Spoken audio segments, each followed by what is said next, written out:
Pink Floyd are arguably the most influential progressive psychedelic rock band of the 20th century. Pink Floyd were unique in their ability to combine melody and avant-garde sounds, and I think that's what kind of made them special. Putting it very simply, nobody sounded like them.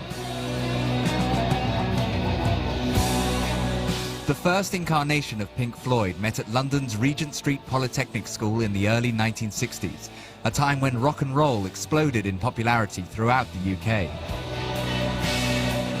It all kind of seems to come together when Roger Waters, Nick Mason and Richard Wright meet at London Polytechnic, and they form a group called the T-Set.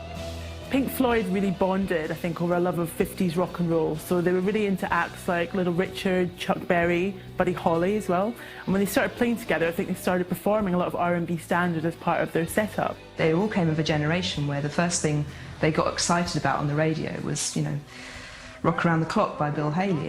Everyone listened to the same thing, 1956, 57, and there'd never been anything like it. And more than anything else, you had the opportunity to make a band yourself. That's what galvanised not just Pink Floyd, but every British band of that era, because there was nothing else. There was no competing sounds. And the music was reasonably straightforward to play, the style of it, and that was ground zero. That's where they began. Art student Syd Barrett was introduced to the group, and with his own songs he took over the frontman role and gave them the name of Pink Floyd, which was derived from the names of two blues musicians, Pink Anderson and Floyd Council. Most of them were architecture students. Syd Barrett was an art school student, and they kind of came together and bonded over their love of blues music. And Syd Barrett from the off was kind of quite a character. I think Syd Barrett was a really interesting addition to the band. He'd been at art school and he was this kind of beautiful boy, very kind of charismatic performer and compelling to watch. And he also brought a kind of energy and a dynamism that Pink Floyd perhaps didn't have. Syd Barrett didn't see the world as other people. He was a genuine eccentric. And he was, of course, completely unsuited to anything resembling a high-pressure pop star life. But he brought the quirkiness, he brought the unusual individuality, which would make early Pink Floyd. As well as Syd's art school background, the Beatles proved an inspiration to the early stages of the band. There's remarkable albums that the Beatles did, the Abbey Road and the Sgt. Pepper, etc. Then you can sense that that was a new world taking shape. The experimentation. The influence of the Beatles on all rock bands is sort of too big to be properly explained, and that it wasn't just about melody and lyrics, it was about an attitude towards making albums. Suddenly records themselves became the focus rather than the sort of little 3-minute singles you were putting out. It had never been done before the Beatles, and of course this was going to influence people like the young Syd Barrett, the young David Gilmour, and everybody in Pink Floyd. They were playing lots of almost Velvet Underground type shows. They were in that world where they played book launches and art exhibitions, and they had a light show, and they played these underground clubs that were like the UFO that was run by Joe Boyd. They were known for playing kind of late night sets where they used to play in a club in Kensington, and they used to play sort of 3 experimental sets, all running at 90 minutes from kind of late evening to early morning. And that was, you know, that was very radical at the time and quite a strange experience, and a thing that a lot of people got very, very excited about in London. In 1967, the band signed a deal with EMI and released their debut, The Piper at the Gates of Dawn. The promotional single, Arnold Lane, was surprisingly banned from some radio stations for its lyrical content.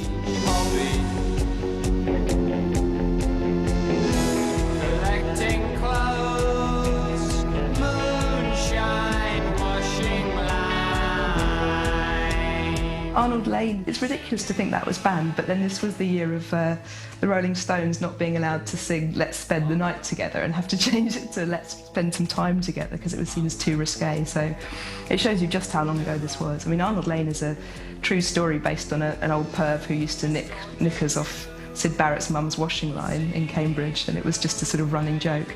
And there was a very 60s video of them running around on a beach with a male mannequin. Well, Arnold Lane is very much of its time, a slice of late 60s whimsy.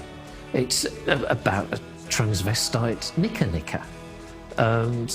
It's a seaside postcard. It's a little bit bawdy, it's a little bit silly, and if you hear it, of course, it gives no indication as to what lay in store for Pink Floyd. It sounds like the one hit of a one-hit wonder act. It really does.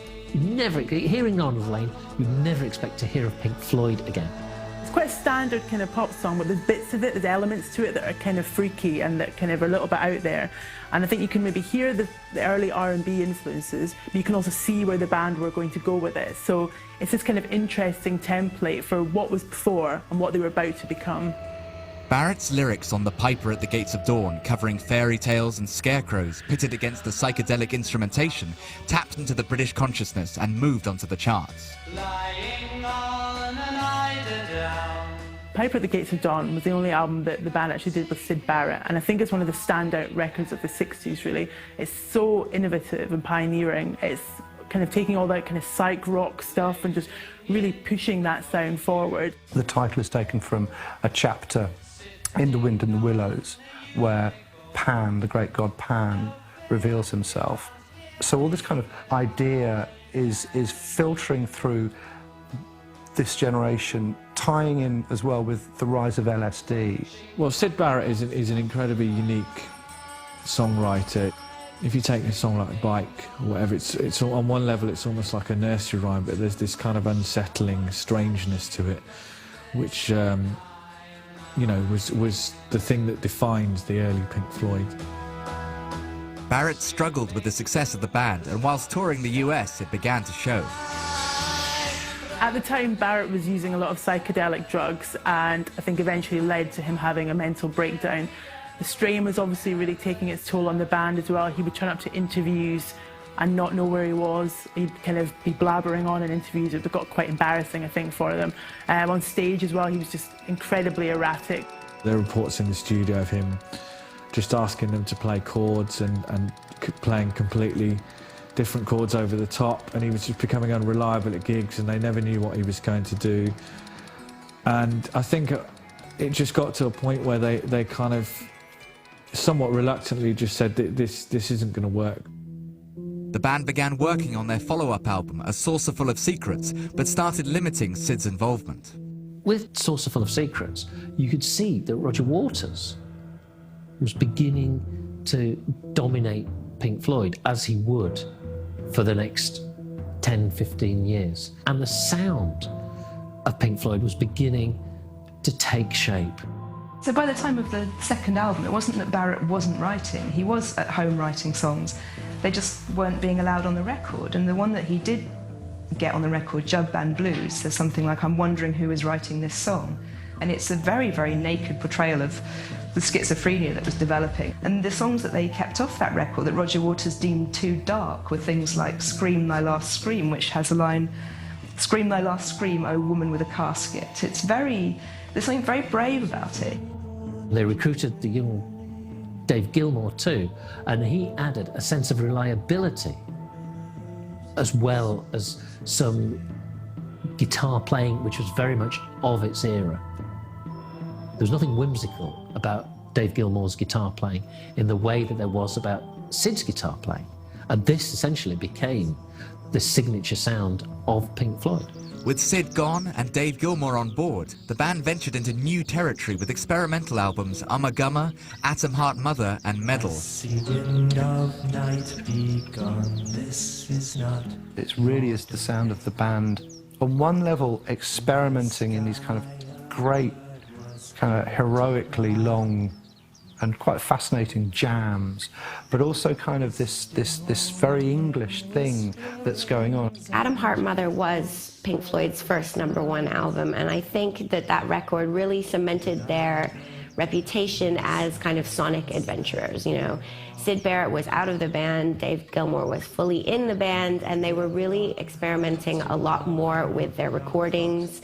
And, you know, they weren't afraid to write these crazy, sprawling songs that went on forever. And that really kind of captured the zeitgeist at the time. As we now know, David Gilmour and Roger Waters agree about very little regarding Pink Floyd and Pink Floyd's history. One sentiment they do share is a disregard for Atom Heart Mother. They find it very, very difficult to listen to, both of them, for much the same reasons. And I think, to be honest, it's not a great Pink Floyd record by any means, but they're a little harsh on it.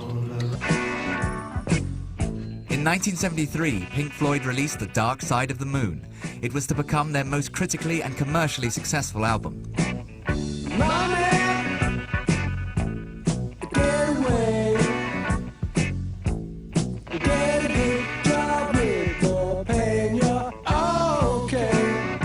It was amongst the first concept albums that ever emerged in rock music, and it sold over 40 million records worldwide, which is just an astronomical number when you consider how many records are shifted these days. It was a rock album that was not about singles. It was about something that you took home and that you listened to in your room with 2 or 3 people in the dark or on your headphones. And it encouraged a certain kind of patience and commitment to music, which people really responded to very well at that time. But it also had hits on it. It had songs like Money.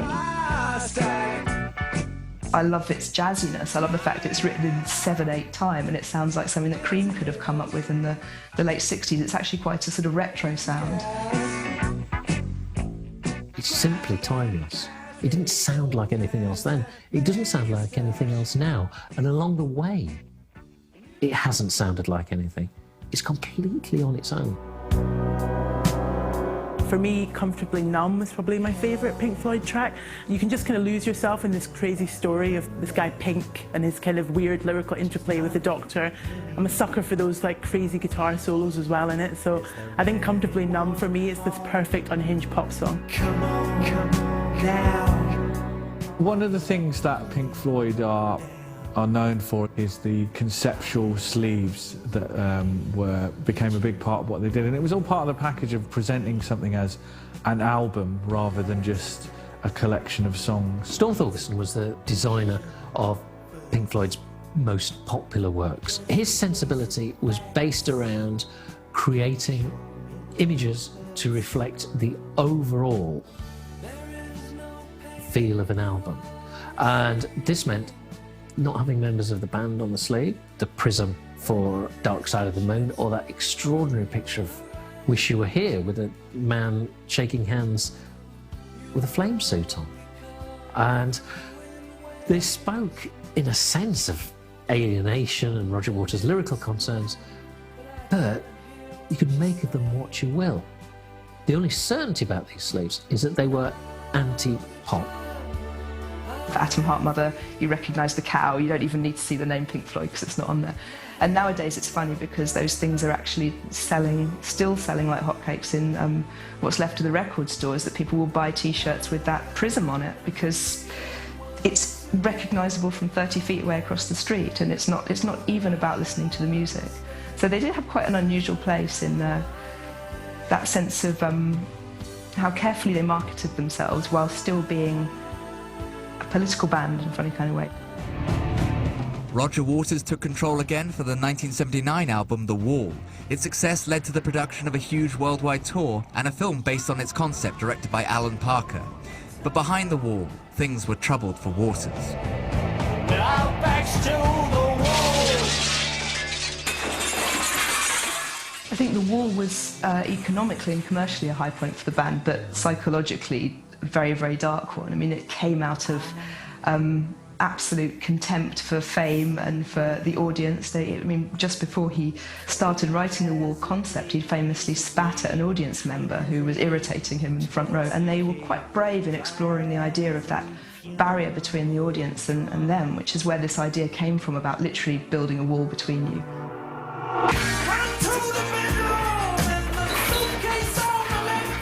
For all the good things that Dave Gilmour and Richard Wright and even Nick Mason did on this album, this is Roger Waters' vision.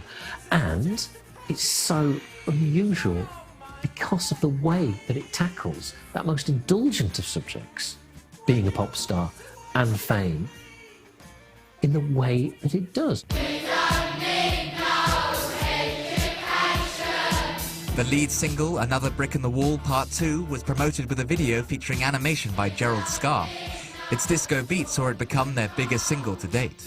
Another Brick in the Wall Part 2 is definitely the most well-known Pink Floyd single, for good reason. It's a bit of a tour de force in terms of the choir on there, and the arrangement is quite pop, but quite strange as well. It also had this chorus of children, and it was all about kids at school, so it was appropriate they got this group of kids from Islington School to sing this chorus, and it's one of their poppiest songs, and it's also one of their coolest songs.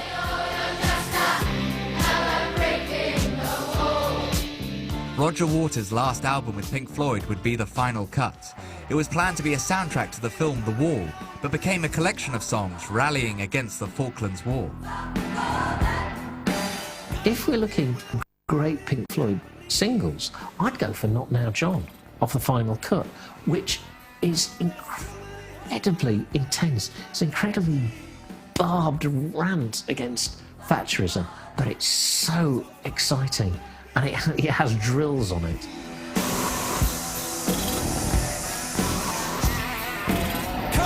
With Waters gone, Dave Gilmour was now in charge of the direction of the band, and 2 more albums were produced, A Momentary Lapse of Reason and The Division Bell. Can't keep my eyes from the circling sky.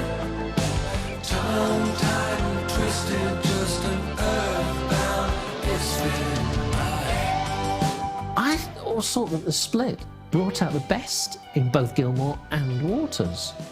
Learning to Fly was as beautiful as Pink Floyd have ever been. Likewise, High Hopes and Keep Talking.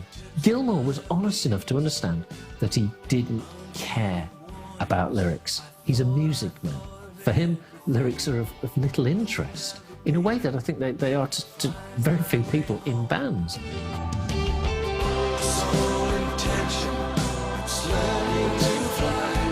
The Syd Barrett phase is perhaps most favourite amongst musicians, just because it's so unique. And then the Roger Waters phase is, there's some incredible music, but it became defined by the level of success and just how huge it all became. The Gilmour era, while not quite scaling the heights of their mid-70s successes, is still very profitable for them.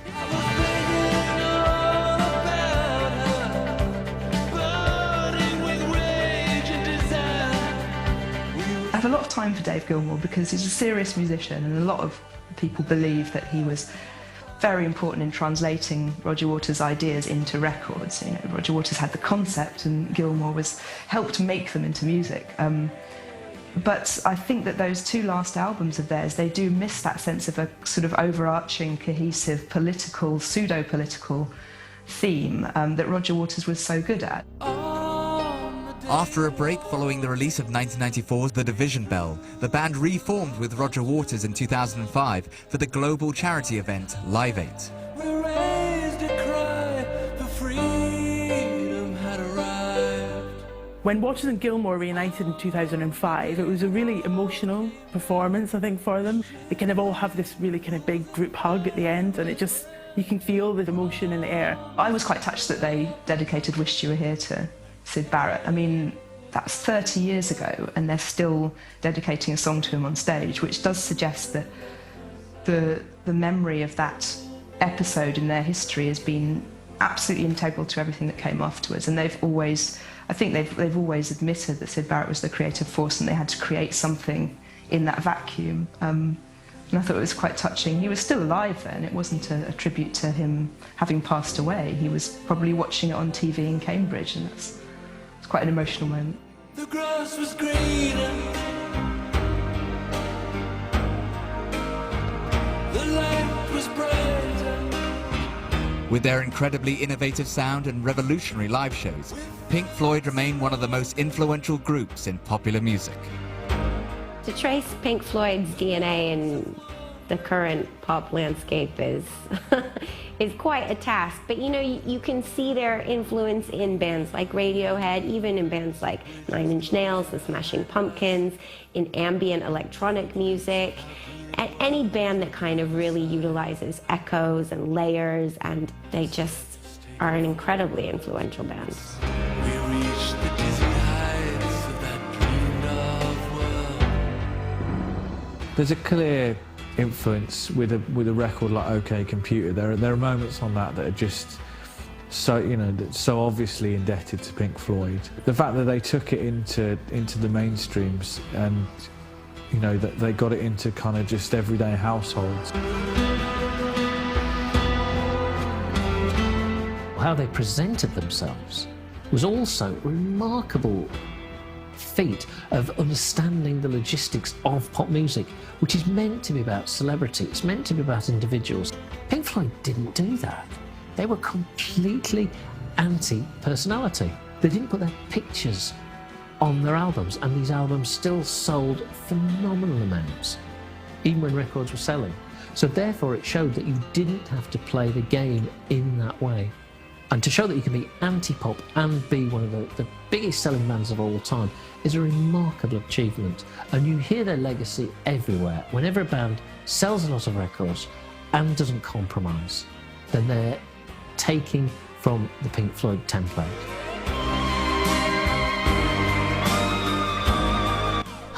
I enjoyed that, and more musical originality and genius in the form of Frank Zappa. Does humour belong in music? It clearly does. Tomorrow night at 10:30.